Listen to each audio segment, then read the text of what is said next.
और इस वक्त बड़ी खबर आ रही है कोलकाता रेप और मर्डर केस में, जिसमें सीबीआई ने आरोपी संजय रॉय का नार्को एनालिसिस टेस्ट अब वो कराएगी। कोर्ट में एप्लीकेशन लगाई है सीबीआई ने। इससे पहले संजय रॉय जो मुख्य आरोपी है और एकमात्र आरोपी जो बताया जा रहा है इस घटना में, रेप और मर्डर केस में, उसका पहले पॉलीग्राफ टेस्ट भी हो चुका है। अब सीबीआई ने एक एप्लीकेशन फाइल की है जिसमें आरोपी संजय रॉय का नार्को एनालिसिस टेस्ट करवाने की एप्लीकेशन फाइल की है सीबीआई ने। मुकेश हमारे सहयोगी हमारे साथ जुड़ रहे हैं। मुकेश, इससे पहले संजय रॉय का हमने देखा था पॉलीग्राफ टेस्ट हुआ है और अब यहाँ नार्को एनालिसिस टेस्ट के लिए एप्लीकेशन फाइल की है सीबीआई ने। बताएं क्या कुछ नार्को एनालिसिस टेस्ट किस तरह से होता है और किस तरह की सीबीआई अब जांच आगे बढ़ रही है?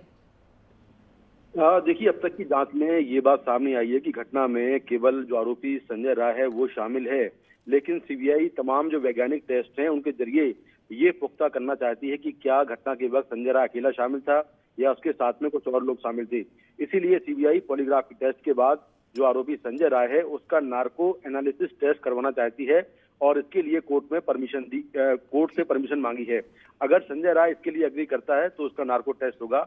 नार्को टेस्ट में बेसिकली होता यह है कि जो भी अपराधी होता है उसको एक ड्रग देते हैं जिसमें सोडियम पेंटोथॉल का इंजेक्शन होता है या फिर एक ट्रूथ ड्रग होता है वो देते हैं, और वो देने के बाद जो अपराधी होता है उसमें एक सुस्ती आती है। उसका जो तंत्रिका तंत्र नर्वस सिस्टम है वो थोड़ा स्लो हो जाता है, सुस्ती आती है, और फिर उससे जो एक्सपर्ट होते हैं वो सवाल पूछते हैं और ऐसा माना जाता है कि उस सुस्ती के दौरान जो अपराधी है वो सच बोलता है और ऐसी बातें बोलता है जो कि उसने नॉर्मल पूछताछ के दौरान छिपाई होती हैं।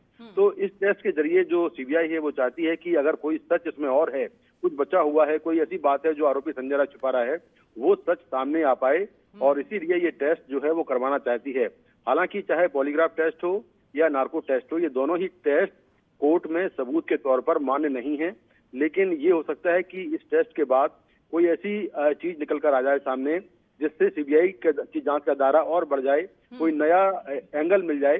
तो ये टेस्ट इसलिए जरूरी है और इसीलिए सीबीआई ये चाहती है कि इसमें जो आरोपी है उसके सभी तरह के जो साइंटिफिक टेस्ट हैं वो पूरे करा जाएं, और उसी कड़ी में जो नार्को टेस्ट है वो करवाने की कोशिश की जा रही है। जी मुकेश, बहुत बहुत शुक्रिया विस्तार से तमाम जानकारी देने के लिए। हमारे सहयोगी मुकेश सिंह सेंगर बता रहे हैं Kolkata rape and murder case में सीबीआई ने आरोपी संजय रॉय का नार्को एनालिसिस टेस्ट करवाने के लिए कोर्ट में एप्लीकेशन फाइल की है।